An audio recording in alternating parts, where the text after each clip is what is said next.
Hello. In this video we are going to use Octave to help us visualize the movement of a simple planar mechanism such as this slider crank that we're seeing here in this image. So if we call this link here OE with length A, the crank, as this crank completes a full revolution around this point O, we'll see that the slider, or more specifically point F, will move forward and backward and go back to the same position.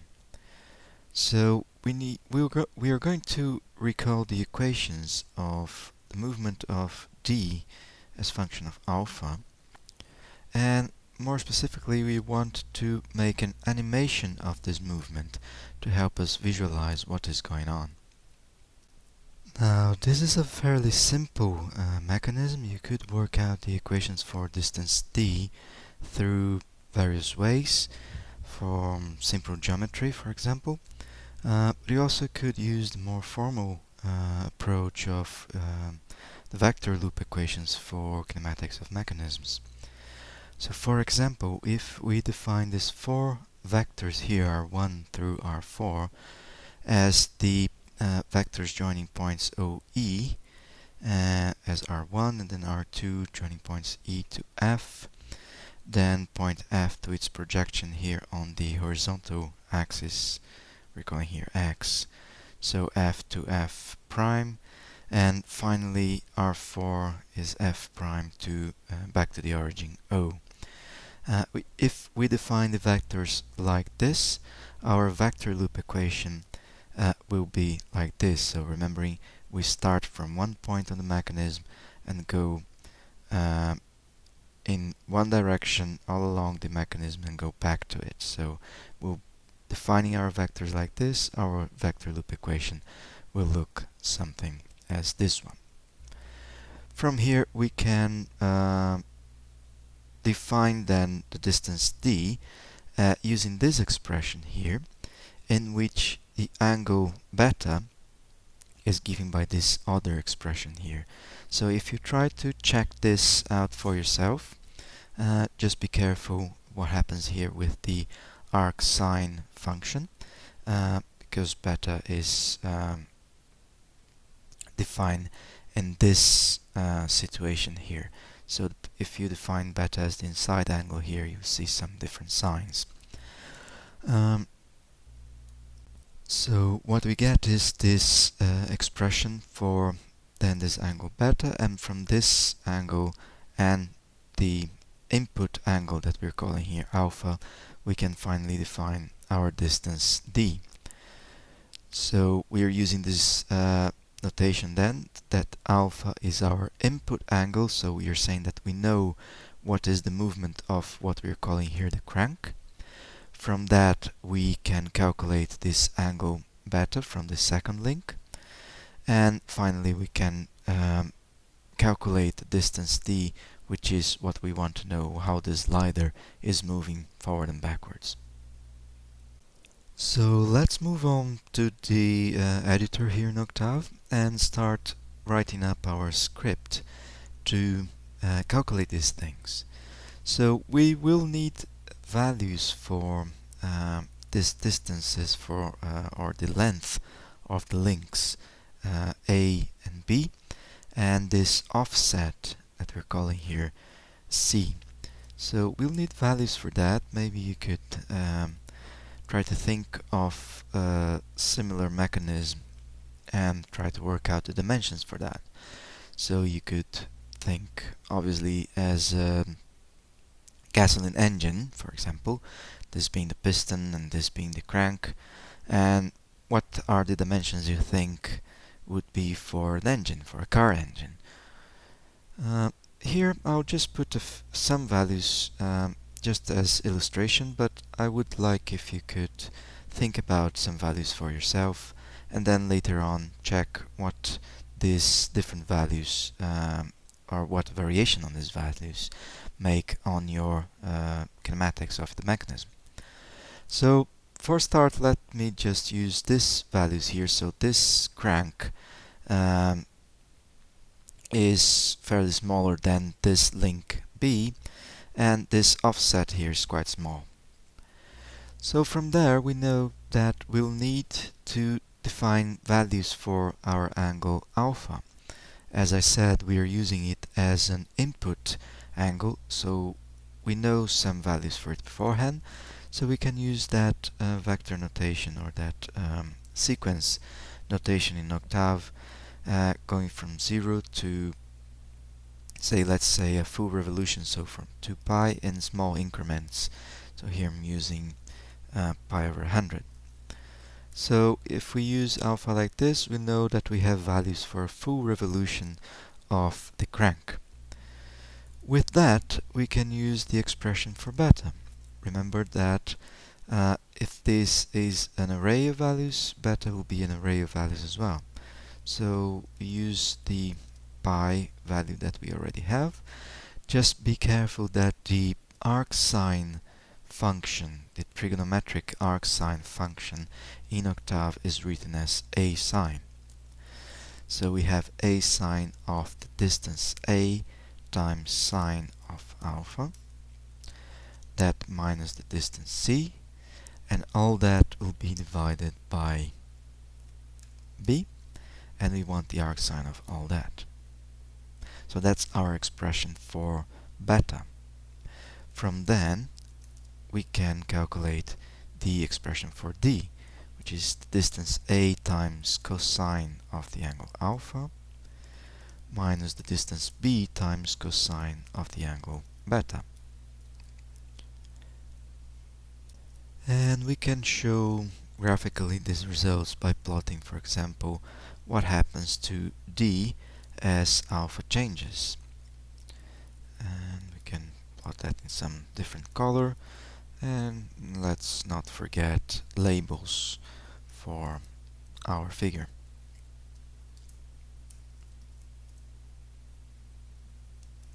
Something like this.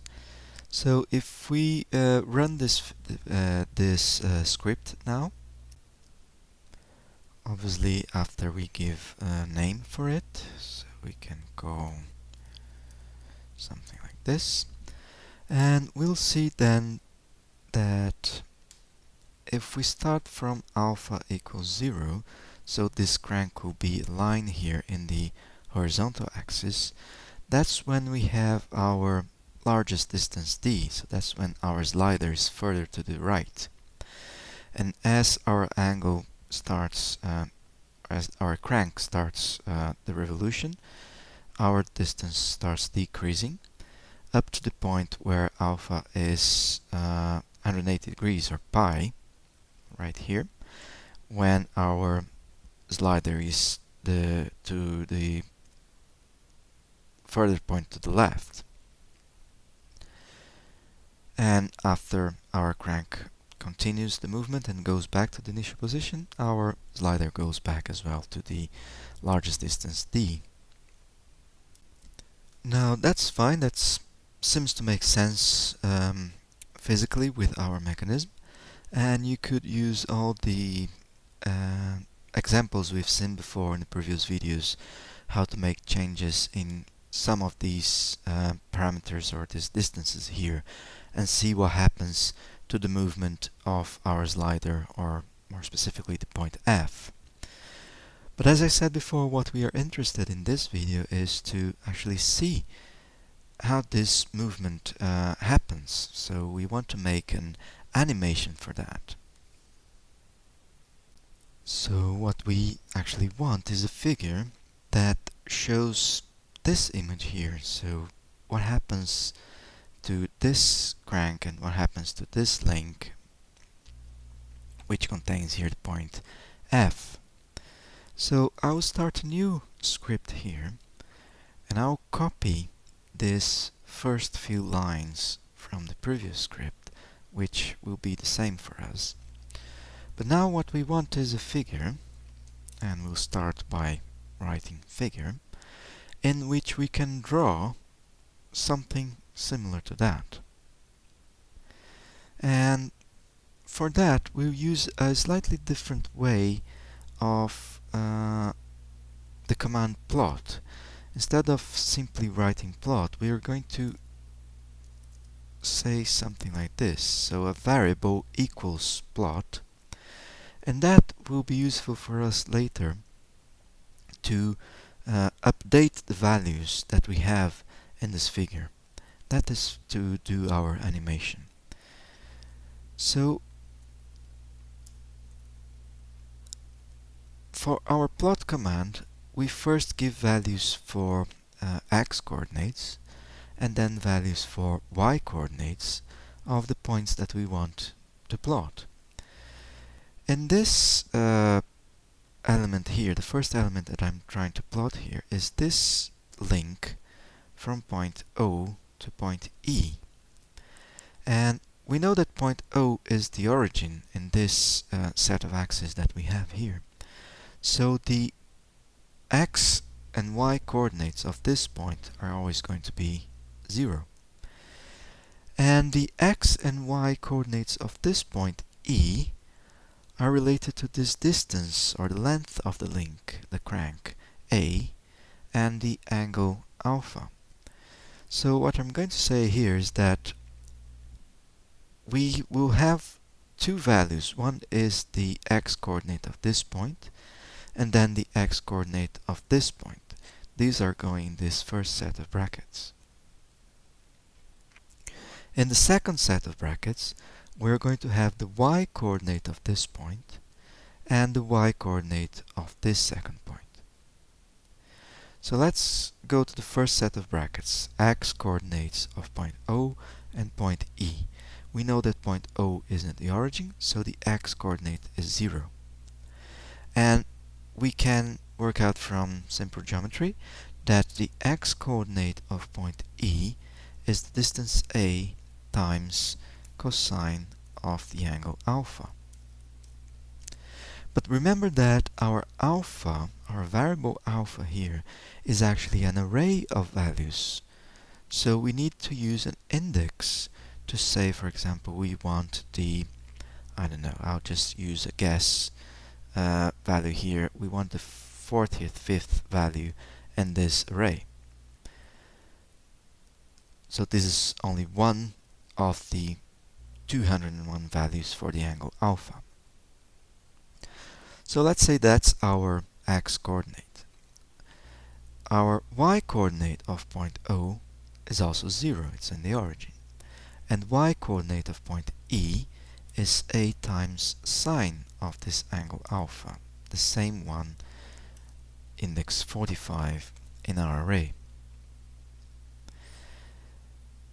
So if we do that, let's just show our figure up to here. We can give it a different name, so something like this.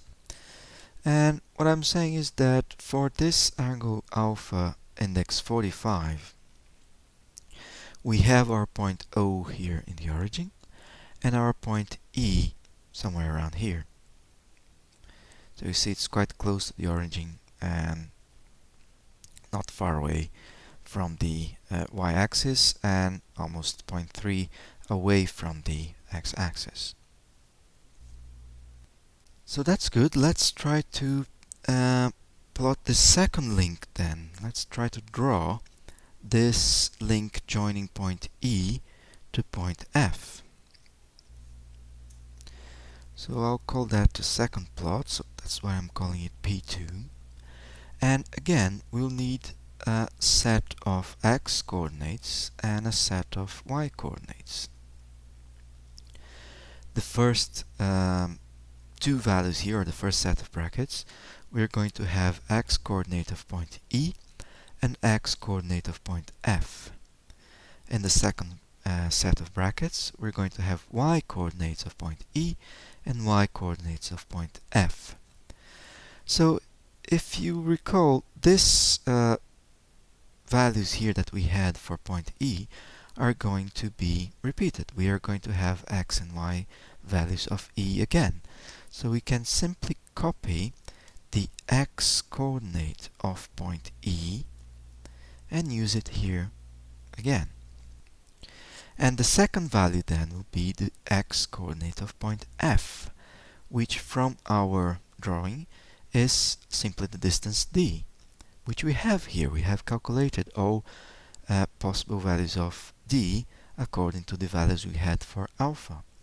So if we are plotting the point E at alpha 45, we can say that the x-coordinate of point F is the value d index 45. Again, for the y-coordinate of point E, we can simply copy this value to be same value. And for the y-coordinate of point F, we know that this value is fixed and it's equal to c.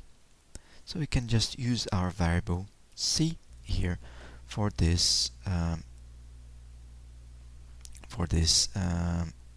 value.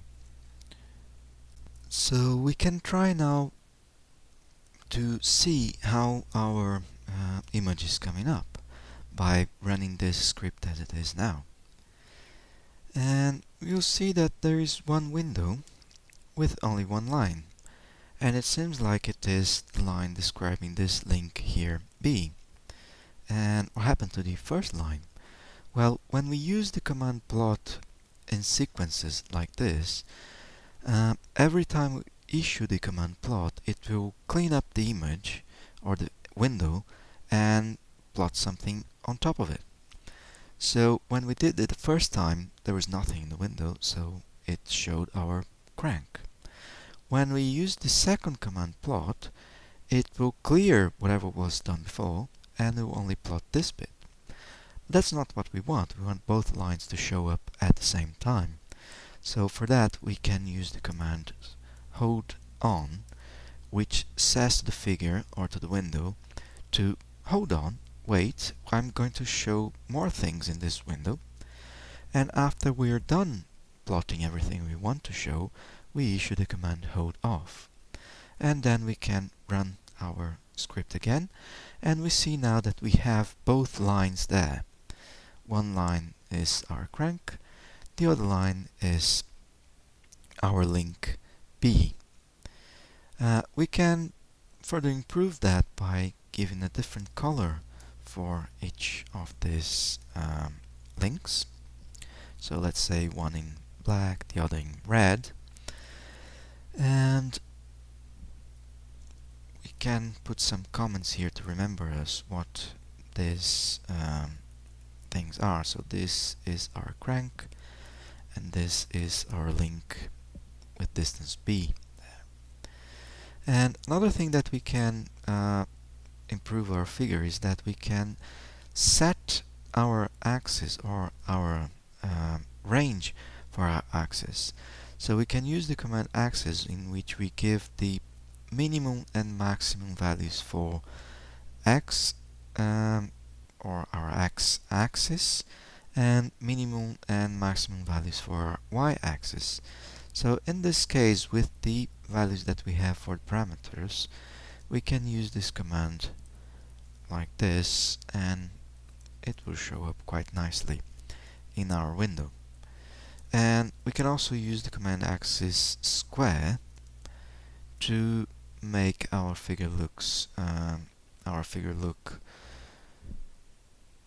with same scale in y and x, so it looks a bit better for us to show physical movement. So if we run our script now, we will see that we have this link here that we call in the crank and this position, and obviously this point E has to be the same for this link and this link. They are connected by this point, and our slider here, our point F, is this extremity of the red line here. We can see that it's a bit offset from the origin. That's our C value. Just for illustration, we can include here our distance d, which is what we are calculating anyway, what we are interested in seeing. So we can plot a line here from the origin to this projection of the point F. So let's say the line OF prime.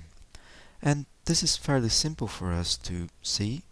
We can show that the x-coordinate of point O is again 0, and the x-coordinate of point f prime is the value of d.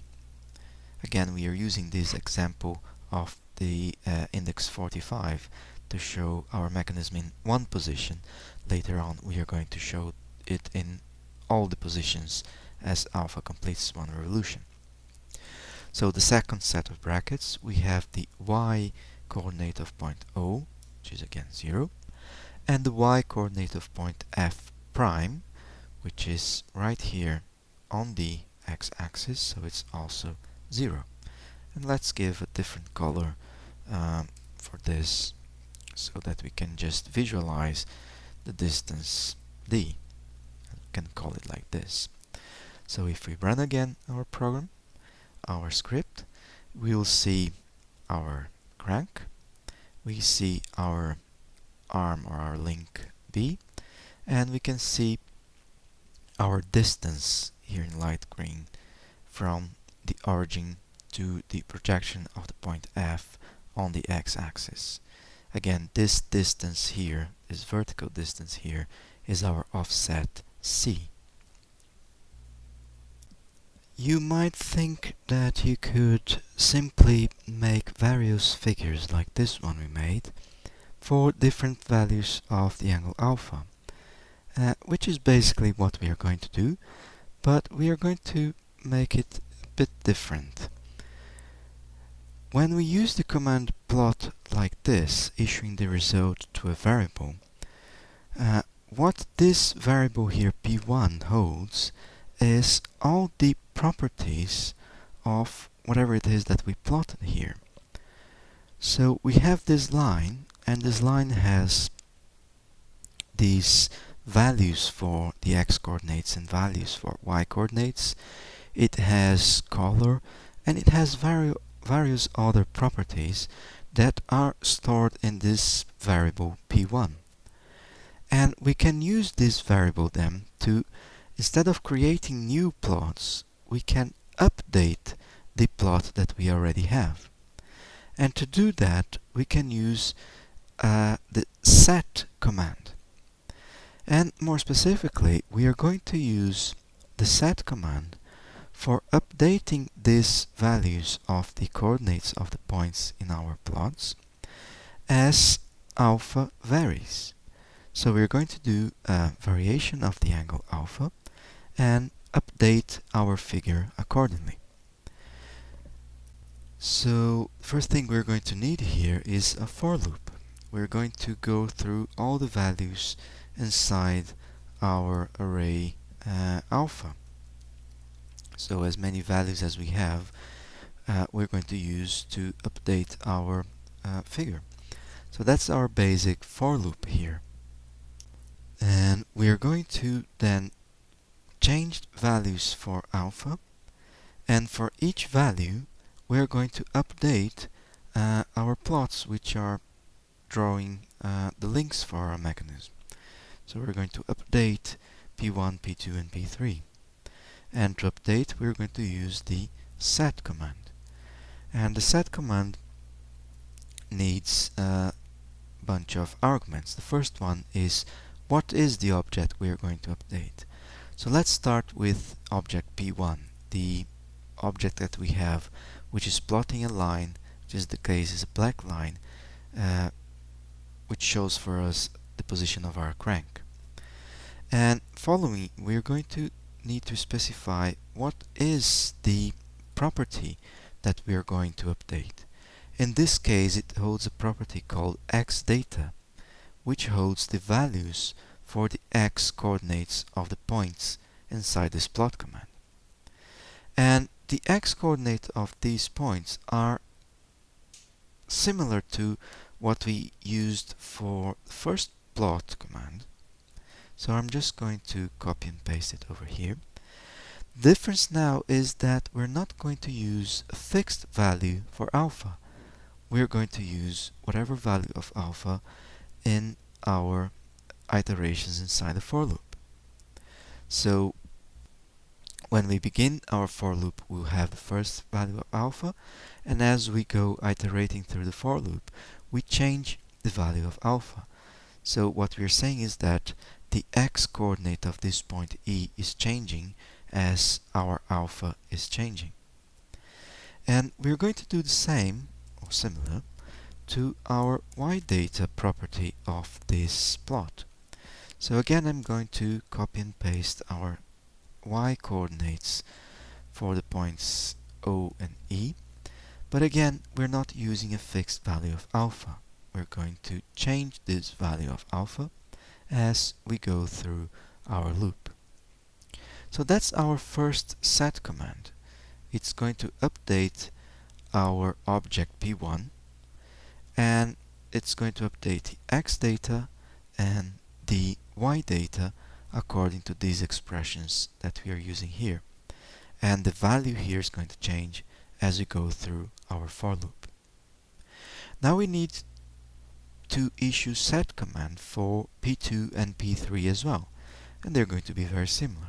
We have set, we have the object P2, we have the property we want to change, x data, and again we can just copy and paste the expression that we have for the x coordinates of the points E and F in this case. But again, it's not a fixed value of alpha. It's going to change according to our for loop, and it's not a fixed value for D. It's going to change as well. Then we go through our y data. Again, we can copy and paste from here. Once more, it's not a fixed value of alpha. It's going to change. But in this case, the y-coordinate of point F is fixed. It's the value C that's not going to change. So that's our second set command. And the third one, we're going to use it for the line showing us the distance D. Again, the property we want to change is x data, and the expression, once more, we can simply copy and paste from our plot command, remembering that D now changes inside our loop. And if you look in our drawing, as we are in this case interested in the y and y components of points O and F prime, they're never going to change. They're always going to be inside or over the horizontal axis. So they're always going to be 0, 0 as we initially plotted. So we don't need to bother updating the y data of this object. So there we go, we have the set commands for the three objects we have in our figure. And I'm going to use one more command, which is the pause, and I'm going to pause for 0.5 or 0.05 of a second, which means inside my for loop I updated this object, update this object, and update this third object, and then I wait a little bit, 0.05 of a second, before I continue on my for loop. And this value here you might want to fiddle with it a bit for your specific computer. Sometimes you have a faster computer or slower, and you see that changing this value will make a bit of a difference when you are visualizing what's going on. So to recapitulate what we've done here, from an input angle alpha, we can calculate using these expressions the angle beta and the distance d, and we save all these values in these arrays that we're naming here alpha, beta, and d. From this we can draw our mechanism. We can use these commands here from lines 10 to 17 to draw a scene like this. Sorry, actually this should be axis equal, not axis square. And then later here from lines 20 to line 25, we update this drawing. We change the input angle, the value for the input angle alpha, and update all the mechanism accordingly. So let's see how that looks when we run this script. you see that here we have our crank in black, and as we keep changing the values of alpha, we see that this crank goes rotating in our figure. And we see also that at point F, as we've seen before when we analyzed the figure for D, the response for D, it goes back and forth as this crank makes a full revolution. So maybe you want to change this instead of 2 pi to 4 pi. Let's see how our mechanism looks when we make 2 rotations of the crank. So there we go, we have half a rotation, and then when we complete the rotation, point F goes back to the same position, and we go again in the same sort. So note that distance, or the line in black, has the same length, and the line in red also has the same length, as obviously our mechanism has rigid links here from O to E and from E to F. And our distance C also is fixed, so this point moves in this manner, like so. So there you go, that's the basic way of making an animation to check movement, to check kinematics of some mechanism or anything else that you're interested in understanding movement. And you can use this sort of construction here to understand or to visualize what happens when you change, for example, the length of some of these links or this offset C. So as I mentioned before, try to think about an application of a slider crank mechanism to put different values here and visualize this movement using an animation similar to this one.